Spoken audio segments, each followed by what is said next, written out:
But today's topic is a little different than others. This is going to be my most embarrassing work stories. So some of them are just awkward. They're not really embarrassing. It takes a lot to make me embarrassed. But I'm going to share a story from each of the jobs that I've had that was like the most awkward, most uncomfortable, embarrassing stories. So you guys should enjoy, and I'll probably regret making this video. So my first job was at Kroger when I was 17, and the worst thing that happened there, so I worked Saturday mornings from 6 to 2, so 6 a.m. 2 p.m. And my job, as soon as I got there at 6 in the morning, was to take out the trash all over the entire property of Kroger, every single trash can that Kroger had. So I did. Well, my very first trash can that I emptied in the parking lot had a huge hole in it. So, and I'm wearing a blue polo, black pants, like slacks, dressy pants. The trash juice pours all over me. Literally, like boobs covered, all the way down my pants. It's going through my pants, dripping down my leg. Public trash can juice, okay? Absolutely disgusting. So immediately, as soon as it happened, it's a pretty sunrise you guys are missing. As soon as it happened, I started dry heaving. I'm gagging. I'm literally dry heaving, okay? So one of my coworkers pulls up in the parking lot and sees me dry heaving, okay? So he comes over and holds my hair.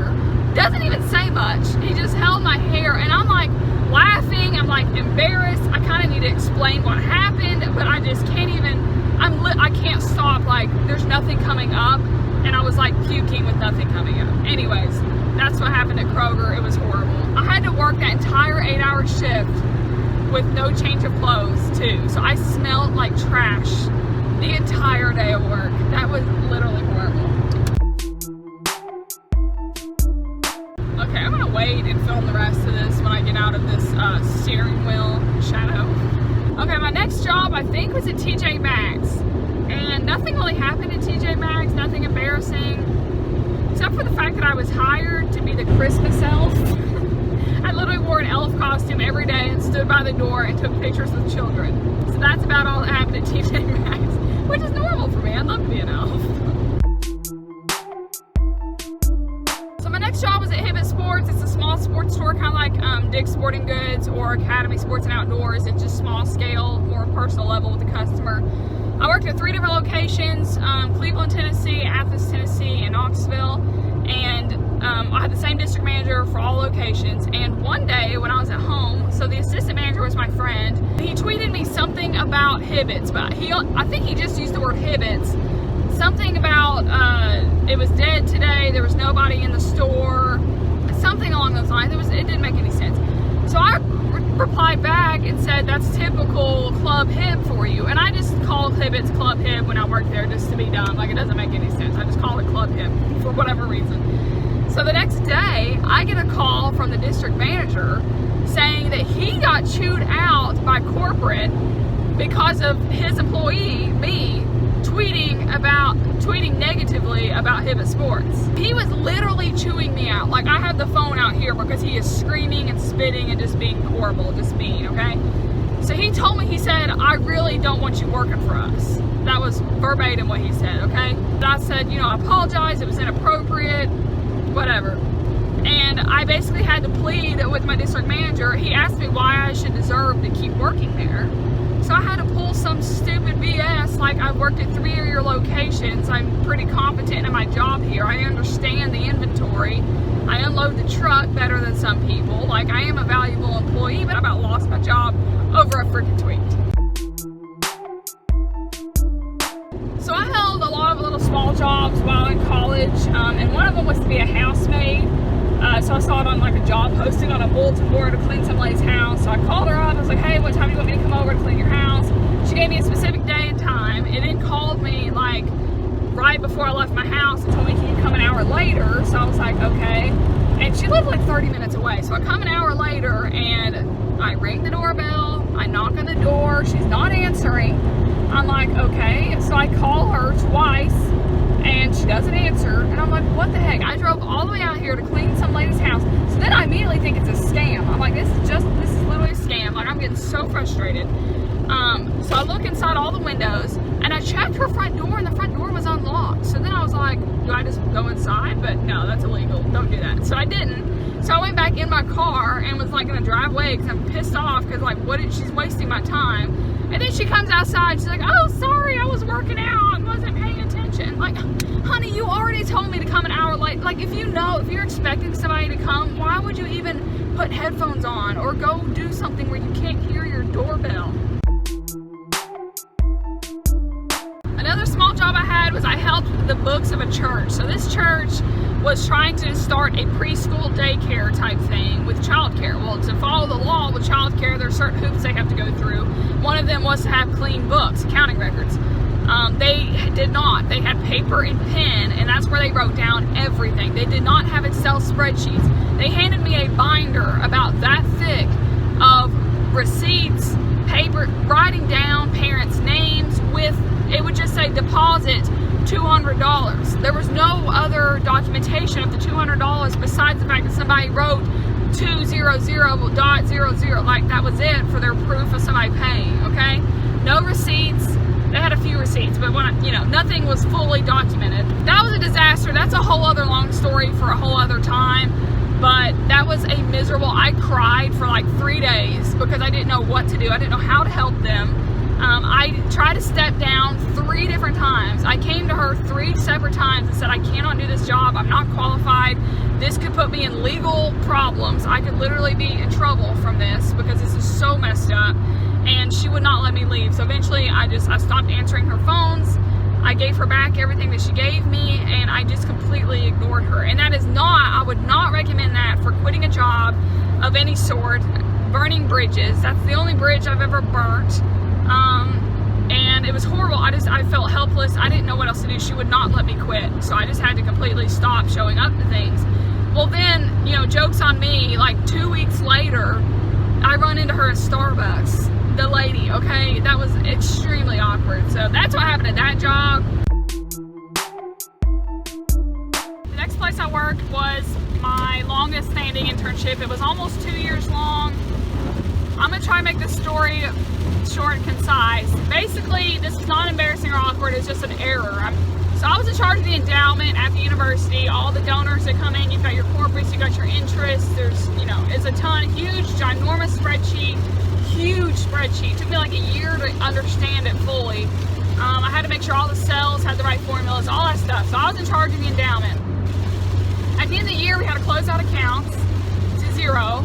And then we had to reallocate the earnings to all of the clubs and organizations at the university by the percentage of that club, if that makes sense.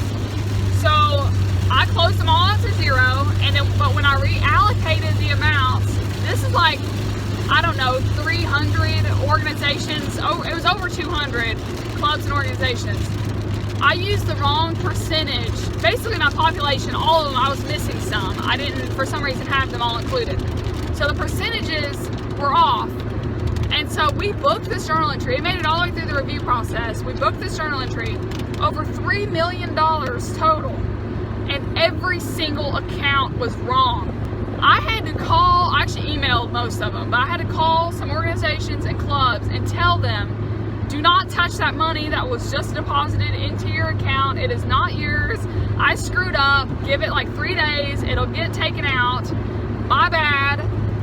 Guys, it was horrible. Okay, so then I thought that the problem was behind me after all that went down. I did not sleep. I was stressing out. Then the external auditors come in because it's year end. We just closed out accounts June 30th. The auditors come in like July, August. And they come and ask me about this endowment. Like, what the heck happened? Why did you reverse over 200 journal entry line items? It was one journal entry, but tons of items on there. And I had to explain what I did and that I screwed up. And it was fine. Like, it was not that big of a deal. But to me, it was a huge deal. And I was terrified and so scared of auditors. But I survived. I learned a lot from that. I did.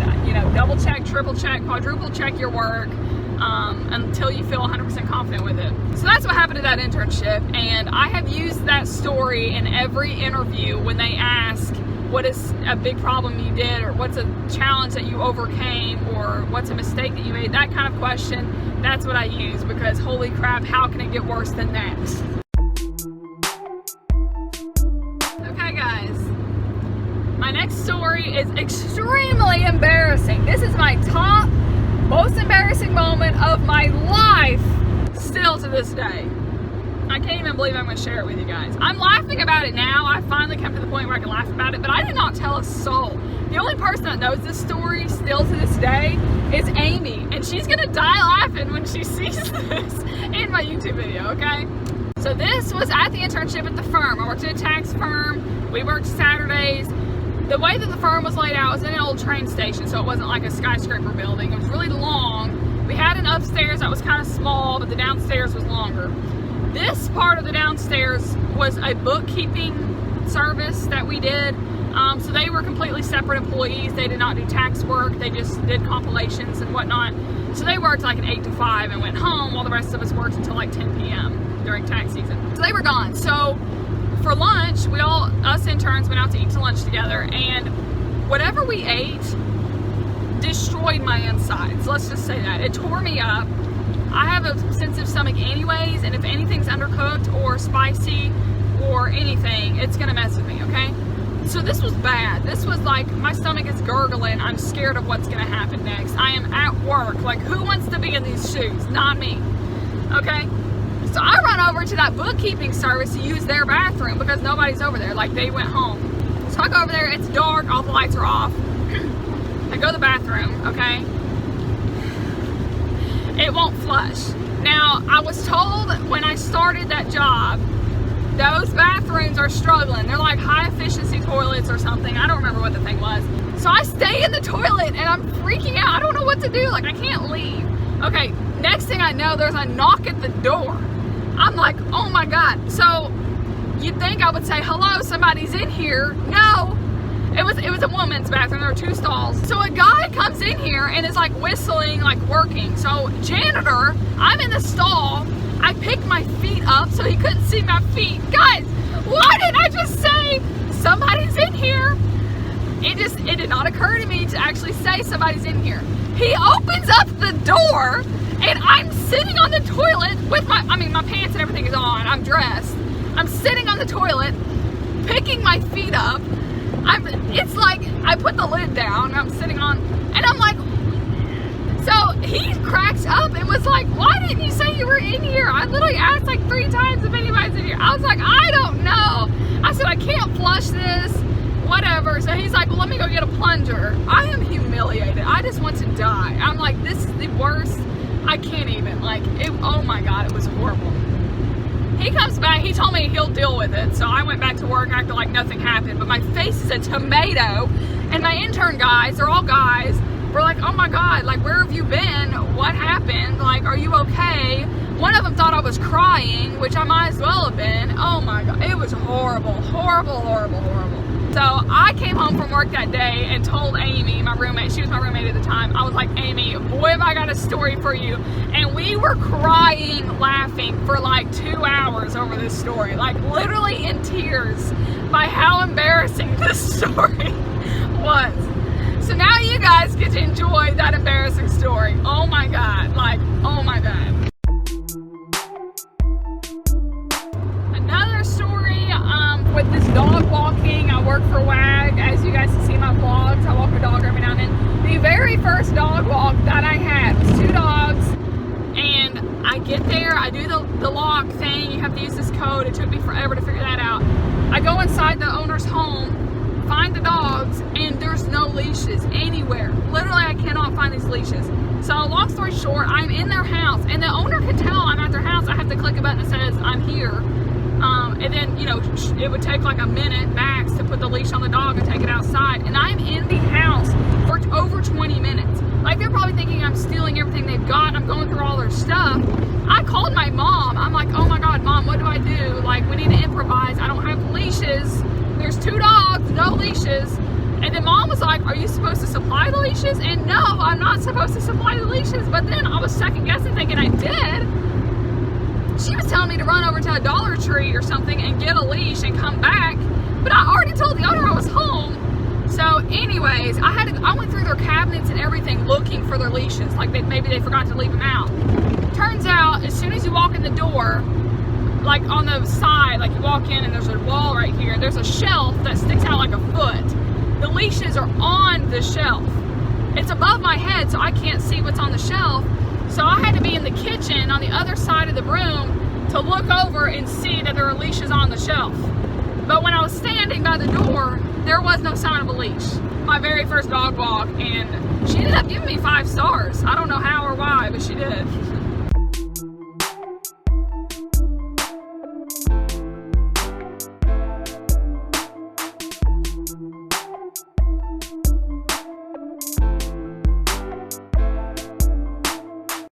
And now we are at my current job. I don't have any super embarrassing stories that I'm going to share with you guys because it's too soon. So stay tuned in like a couple of years when I finally build the courage to share some embarrassing stories. I will say yesterday, actually, I had my hands full, parked at the bottom of Capitol Hill, had to work at the office, so I have to walk up Capitol Hill. I had my heels on, it's sprinkling. The humidity is ridiculous. It's like 90 degrees. I'm wearing a jacket, drenched in sweat. The sidewalk was closed. Like my route, I'm like looking at the ground the way I walk. The sidewalk's closed. I had to cross the middle of the street. No crosswalk, just cross the middle of the street. At 8 a.m., rush hour, morning downtown traffic. For some reason, I thought it was okay to just run across the street. And I did, and so people are honking at me, slamming on their brakes. Like literally everyone was honking at me. And I tripped on my heel. My ankle went sideways. And I just busted out laughing because that was my mechanism to overcome that embarrassment. And so I get across the street and I just ignore the fact that I feel like I just broke my ankle. I literally like rolled my ankle crossing the street. It was ridiculous. Anyway, so that happened yesterday. Also, my very first evaluation ever with this job, after that audit I had in Memphis, I had to bring my evaluations in paper in a yellow manila envelope to my manager at the office. So I did. I pulled it out of my bag. I was like, here's my valuation, manager. And it's dripping with water. Dripping with water. My water bottle was completely open. It didn't just leak. It was open. I did not screw it all the way. And the bottom of my bag was just a lake. Just full of water. So I pull out this evaluation soaked with water. Only I would do something stupid like that. So I was humiliated, like, oh my gosh. So she's like, oh, it's okay, like it happens, you know, being a nice manager. And then she had like 3 desk fans blowing on it when I came back to check later. So the ink and everything was smeared on my evaluation, like just horrible, whatever. So that is all of my embarrassing work stories that I can remember off the top of my head from all the jobs that I have had. Hopefully you guys enjoyed it, and hopefully I don't regret making this video. If it all of a sudden gets deleted from my channel, chances are I decided, no, you guys don't need to know that poop story from the firm. It happens to all of us, so I feel the most comfortable talking about it. I get that nobody else would share something like that. It is hilarious to me, but at the same time, it's like, how did that happen? So anyways, thank you guys so much for watching. Give this video a thumbs up if you liked it, but also don't, because I don't want you to like this video because it's so embarrassing. I'm also going hoarse because I have to scream at you guys because my car is so loud and noisy that you can't hear me talking in a normal voice. So I'll see you guys next time, unless I die of embarrassment.